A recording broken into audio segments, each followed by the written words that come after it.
생명을 구원하는 일은 쉬운 일이 아닙니다. 생명이란 가장 고귀하기 때문에 이 생명은 때문입니다. 생명은 돈으로도 살 수 없고 그 무엇과도 바꿀 수가 없습니다. 그러므로 한 생명이 이 땅에 태어나는 데는 엄청난 값을 지불하는 것입니다. 하나님은 한 생명의 값을 천하보다 더 귀한 값으로 정하셨습니다. 그러기 때문에 한 영혼을 구원하기 위하여 독생자 예수님이 우리를 위해서 죽음을, 한 생명을 위해서, 생명을 위해서 죽음을 대신하는 값을 치르셨습니다. 어머니가 목숨을 걸고 한 생명을 잉태할 때 해산의 고통을 치르는 것은 그만큼 귀하기 때문에 상고를 치르고 얻는 것입니다. 따라서 상고는 생명의 값이 되고 그만큼 귀한 보물이 되는 것입니다. 사람이 태어날 때 아무런 고통도 치르지 않고 붕어빵 찍어내듯이 쉽게 만들어진다면 결코 귀하게 여기지 않을 것입니다. 이 세상에는 가장 많고 흔하게 만나는 것이 사람입니다. 온 세상의 사람으로 가득합니다. 그러나 어느 한 사람도 귀하지 않는 사람은 없습니다. 천하의 모든 죄를 지은 자도 곧바로 죽이지 않고 무기징역을 살리거나 형을 치르고 나오게 하는 것은 사람의 생명이 독특하기 때문에 함부로 다루지 않는 것입니다. 사람의 생명이 독특한 것은 사람은 짐승과 다른 영생의 존재이기 때문에 육체의 생명이 죽어도 또 그 영혼의 생명이 살기 때문에 사람의 생명을 귀하게 다루며 또 함부로 취급하지 않는 것입니다.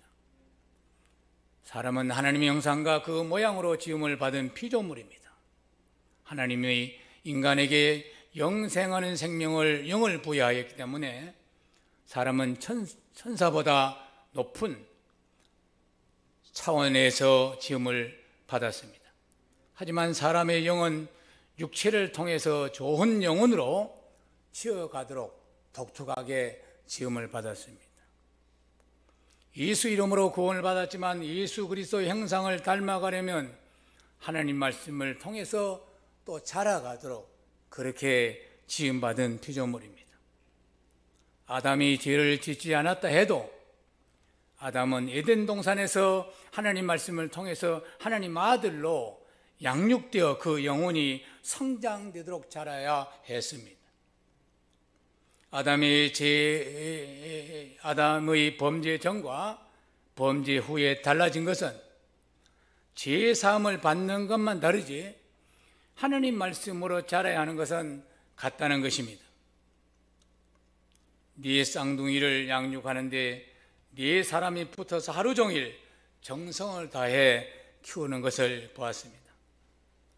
스스로 밥을 먹거나 스스로 아무것도 할 수 없는 육아기가 있고 또 자라면 좀 있으면 사람이기 때문에 사람답게 살아야 할 것을 가르치는 양육기가 있습니다.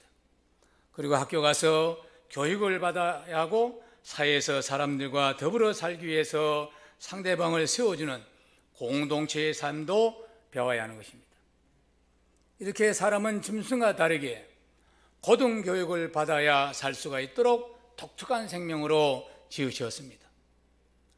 사람이 더 독특한 것은 영혼의 삶과 육체의 삶을 동시에 살아야 하기 때문에 우리가 독특한 생명, 독특한 피조물인 것입니다. 아담이 죄의 조상이 되기 전에 인간은 의식주 문제를 고민하거나 걱정하지 않았습니다. 그래서 예수님이 공중의 새들과 들의 백합을 보라, 무엇을 먹을까 입을까 염려하지 않는데 하물며 너희일까 보냐라고 말씀하셨습니다. 그리고 그들이 이 땅에서 육체의 삶의 목적은 오직 영원히 하나님 말씀을 통해 하나님 자녀로 양육받는 것이 삶의 이유요, 삶의 목적이었습니다. 그러나 아담은 하나님 말씀을 순종하지 않고 마귀의 말을 들음으로 영혼의 삶의 목적이 육체의 삶의 목적으로 바꾸어졌습니다. 따라서 사람에게 가장 큰 불행은, 또 저주는 하나님 창조의 목적을 따라 살지 않는 것이 저주요 불행인 것입니다. 하나님이 사람을 보실 때 죄는 세상에서 얼마나 잘 살고 또 얼마나 성공했냐에 따라서 보는 것이 아니고, 그가 하나님 목적에서 창조의 삶을 살 때, 창조한 목적대로 살 때, 또 그리고 그 영혼이 하나님 말씀으로 양육될 때 그걸 따라서 성공했다라고 하는 것입니다.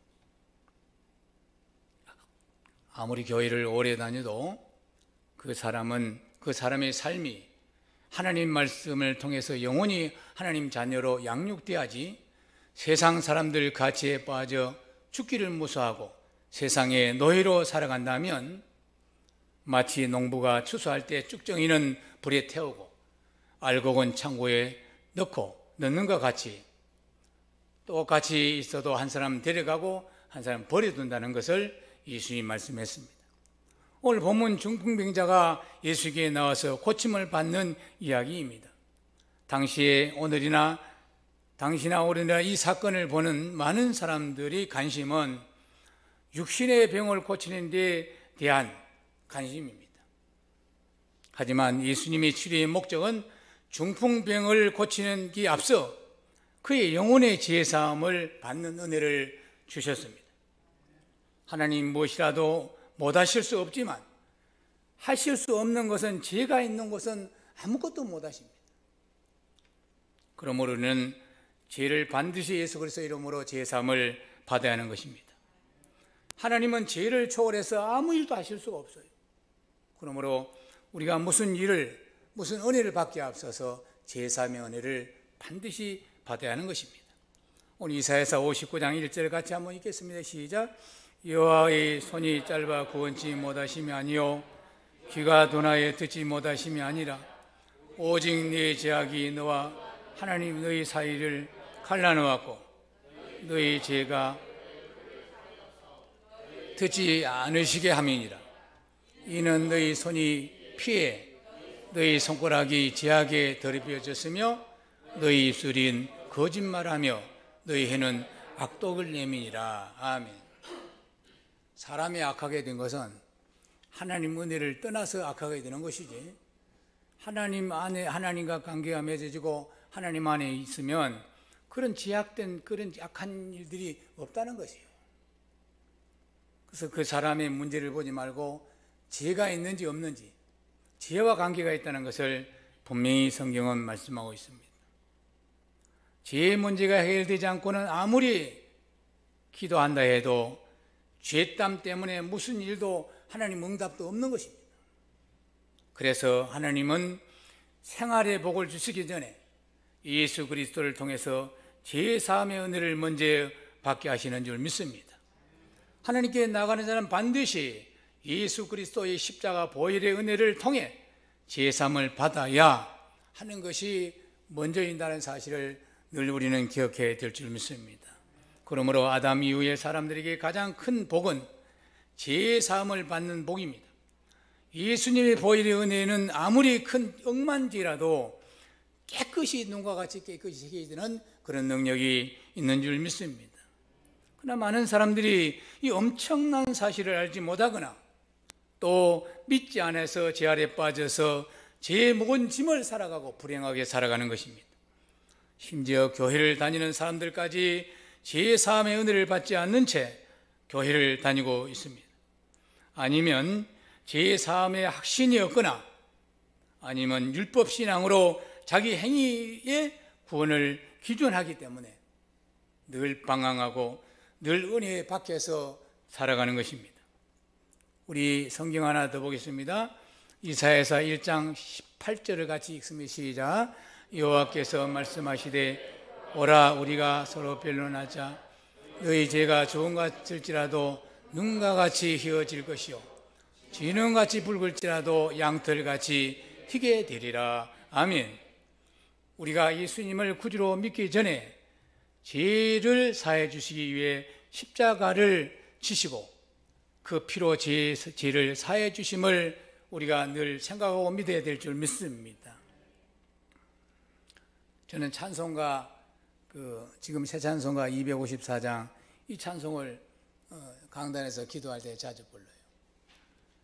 내 주의 보혈은 정하고 정하다. 내 죄를 정케 하신 주 나로라 하신다. 내가 주께로 지금 가오니 십자가의 보혈로 날 씻어 주소서. 아멘. 여러분, 은혜가 이제 우리에게 오면 심령의 불이 팍 지펴질 때가 있어요. 그래야 정상적으로 하나님과 교통이 되고 기도도 되고 하는데, 좀 답답하고 그럴 때 찬송으로 음정 박자 틀리도 좋아요. 찬송으로 이렇게 몇 번 하다 보면 우리 심령에 하나님 주시는 성령의 불이 지펴지거든요. 그럼 머리부터 발끝까지 답답한 것들이 시원하게, 우리 심령에도 생수가 흐르듯이 시원한 그런 은혜를 우리가 경험하는 줄 믿습니다. 오늘 본문의 중풍병자는 자신의 병의 문제로 알고 있었습니다. 당시의 율법신앙은 행위 구원에 자신의 행위로 인하여 죄로 인하여 중풍이 걸렸다, 이렇게 생각했던 것입니다. 그러나 그에게 그에게는 몸의 병도 있었지만 하나님 보실 때는 죄짐을 지고 살았던 것입니다. 그가 예수님의 소음을 듣고 중풍병을 고치기 위해 네 사람에게 들려서 왔지만 사람들이 너무 많아 예수님 앞에 갈 수가 없었습니다. 아마 추측건데 멀리서 고생하고 왔던 것 같아요. 그리고 고침을 받는 것에 대해 기대를 많이 걸고 왔던 것 같습니다. 그러나 막상 와보니까 그곳에 많은 사람들이 예수님을 에워싸고 있기 때문에 자기들이 기다려서 병고침을 받기는 어렵다고 생각해낸 것이 지붕을 뚫고 침상째 바로 예수님 앞에 내려놓았던 것입니다. 우리가 이 현장을 우리가 지금 생각해 보면 참 어처구니 없는 현장입니다. 예수님은 얼마나 놀랐겠어요? 남의 집에 지붕을 뚫고 침상째 이렇게 내려왔습니다. 다른 사람들은 다 차례를 기다리고 있는데, 그리고 고생하고 있는데, 뒤늦게 온 사람이 남의 집 지붕을 뚫어서 병 고치기 위해서 새치기로 예수님 앞에 내려진 것입니다. 여기서 우리는 예수님이 그를 고쳐주시는 몇 가지 이유를 우리가 알 수가 있어요. 첫째는 그는 중풍병을 통해 심령이 가난한 사람이었습니다. 사람이 어려워지면 교만한 사람도 자기를 낮추고 겸손해지거든. 그냥 오래 중풍병이 걸렸는데 얼마나 고침받기를 또 얼마나 무시당했겠어요.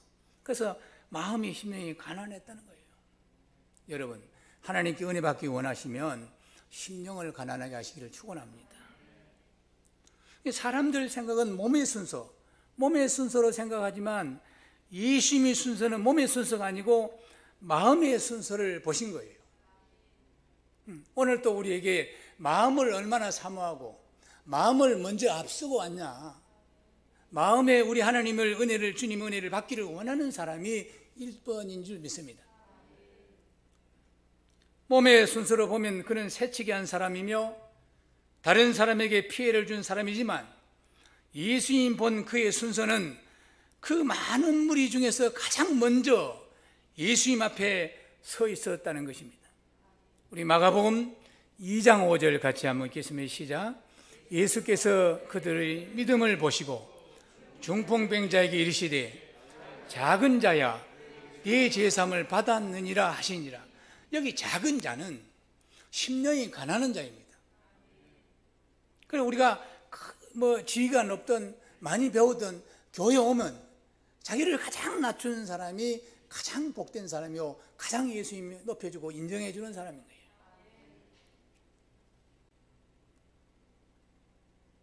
여기 보면 예수님이 네가 중풍병에서 고침을 받아라 라고 말씀하지 않고 제사함을 받으라고 말씀하시자 그는 먼저 제사함의 은혜를 받고 곧 중풍병으로부터 해방되고 치유받은 것입니다.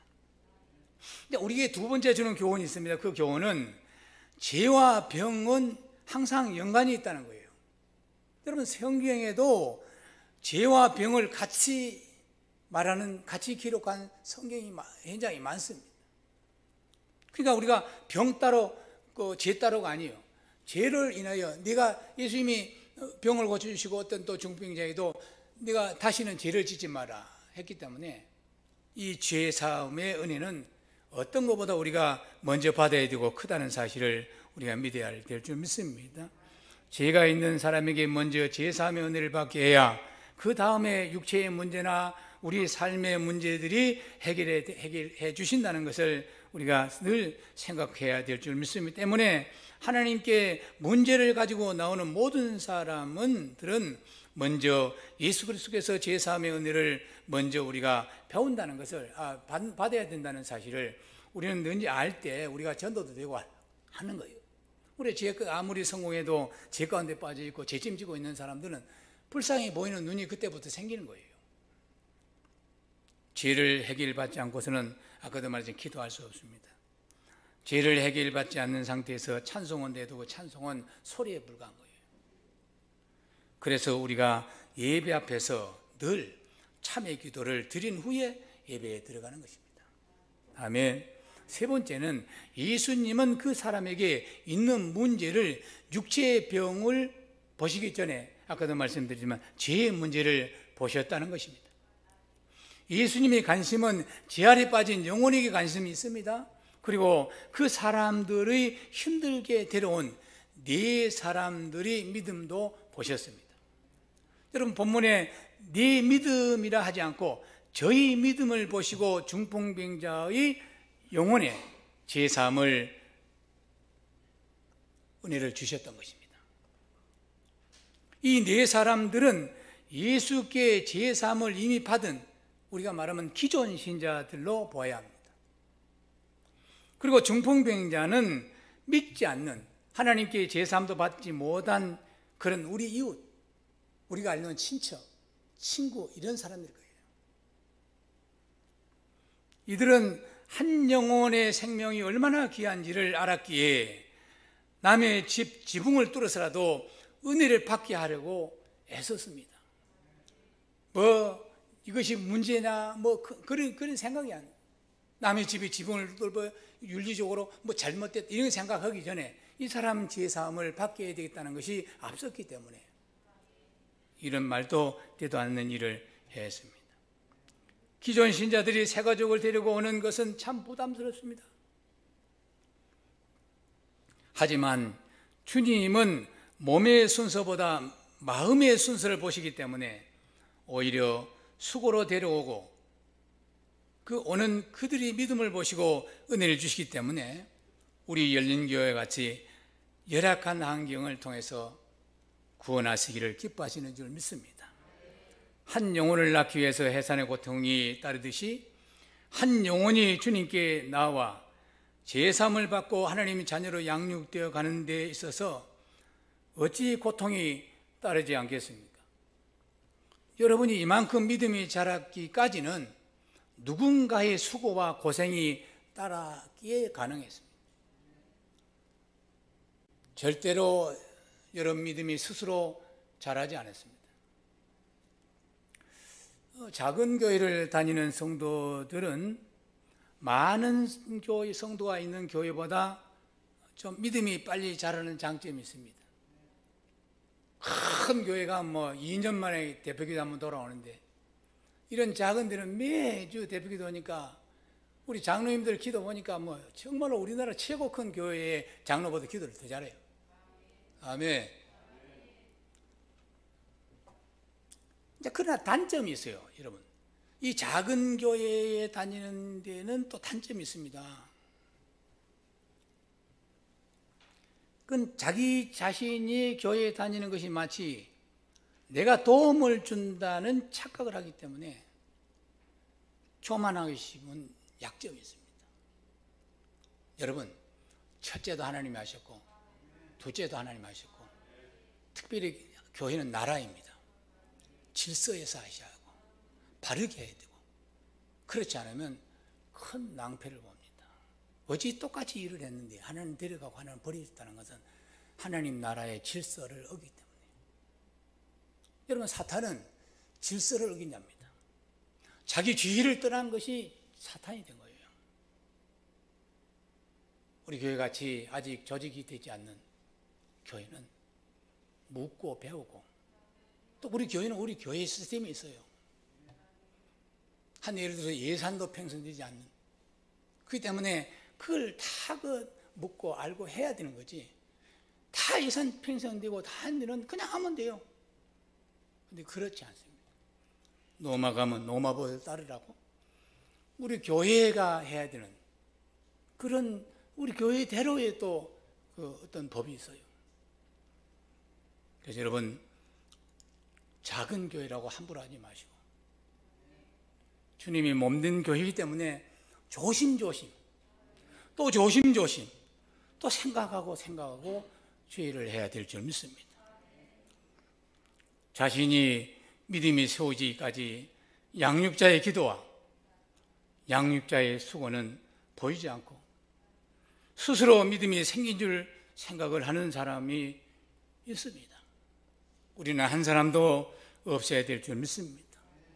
자식이 부모에게 해서는 안 될 말이 많습니다. 그러나 정말로 하지 말아야 될 말은 나한테 해준 것이 무엇이냐고, 나한테 해준 것이 뭐 있어요? 그렇게 말하는 자기 스스로 잘한 것 같이 말하는 것입니다. 여러분, 사람은 양육자 없이 살 수가 없어요. 짐승은 나놓으면 조금 있으면 자기 스스로 먹고 자꾸 교육 안 하니까 사는데 사람은 그렇지 않습니다. 그래 고하가 어려운 거예요.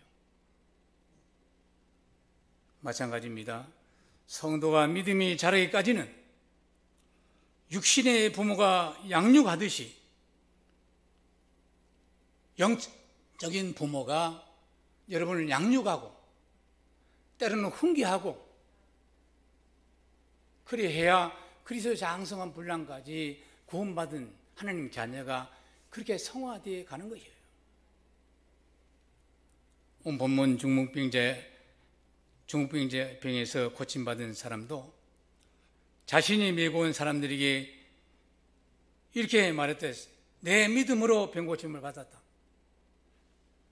만약에 그렇게 그들이 데려온 수고를 무시해버린다면 이거는 배은망덕한 사람입니다. 그러니까 예수님이 저희 믿음을 보시고 해야지 내 믿음을 보고 그렇지 않습니다. 따라서 우리가 받은 은혜는 개인의 은혜가 아니라 우리 모두 함께 수고하기에 가능했다는 사실을 믿으시고, 우리 한 몸에 지체가 있는데 그 몸의 지체가 좀 부족해도 보호하고 그걸 사랑한 같이, 내 때문에 내가 믿음이 세워진 거지 내 때문에 내가 그런 거 아니에요. 그래서 협력하여 선을 이루고, 아멘. 하나님께서 각각 달란트를 주셨어요. 어떤 사람은 어떤 부분에 그러나 똑같은 거예요. 5달란트도 2달란트, 1달란트 똑같은 거예요. 칭찬받기는 똑같고 똑같이 귀한 거 한 거고.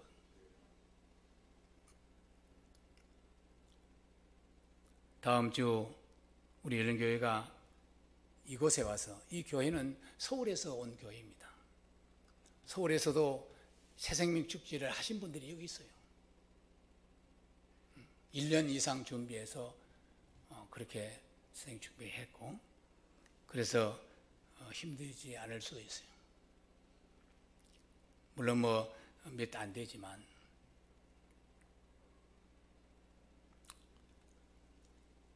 새생명 축제는 단회적 축제가 아닙니다.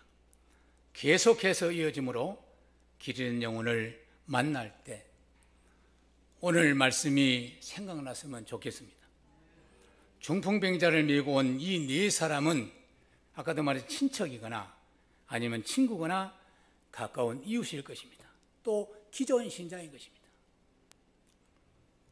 예수께서 보면 여러분, 인자야 제가 제약길로 가는데 그걸 내버려 두면 당신 제약길로 갑니다.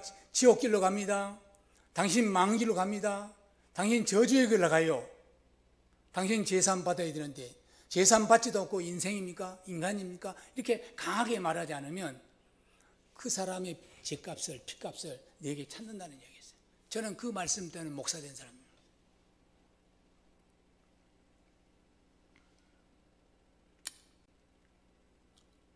중풍병자를 메고 온 이 네 사람 되시기를 축원합니다.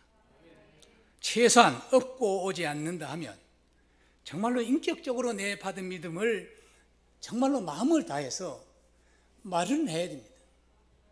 한번 가보자. 죄에 대해서 이야기해도 충분히 할 수 있습니다. 오늘. 여기는 거의 사형리를 거의 다 배울 수도 있고 전도지 보면 사형리가 정확하게 나와 있어요. 그냥 읽어줘도 되는 거예요. 복잡하지 않습니다. 와봐라 해도 되고. 그런 수고를 우리가 해야 될 줄 믿습니다. 예수님은 이번에 새생명 축제에 여러분 수고를 보고 있을 것입니다. 성경은 친족을 전도하지 않는 죄는 가장 큰 죄라고 했습니다. 하나님은 한 영혼이 죄로부터 벗어나는 것을 기뻐하시는 줄 믿습니다. 우리가 이제 해야 할 사명은 은혜를 허비하는 입만무성한 무화과나무같이 말고 한 영혼을 메고 오는 지붕을 뚫어서라도 몸의 순서가 아니라 그 영혼의 순서에 두고 우리가 일을 해야 할 줄 믿습니다. 은혜를 받은 사람이 타인의 영혼을 위해서 수고하지 않는다면 이 빈자리는 결코 채워지지 않을 것입니다. 저 죽어가는 영혼을 살리려면 수고가 없이 어떻게 그들을 예수님 앞에, 교회 앞에 데려오겠습니까? 우리가 해산의 고통이 없이 어떻게 부흥을 기대하겠습니까? 우리가 수고하지 않고서는 어떻게 죽은 영혼을 우리가 살릴 수 있겠습니까? 받은 은혜를 남게 할 사명자들이, 받은 은혜를 감추는 자들이 본을 보지 마시고 이제 길을 잃고 방황하며 주님의 은혜를 알지 못하여 무엇이라도 잡으라는 그 가난한 심령을 잡아주는 그런 저와 여러분, 그런 수고하는 저와 여러분이 되기를 예수 이름으로 축원합니다. 기도하겠습니다. 주여.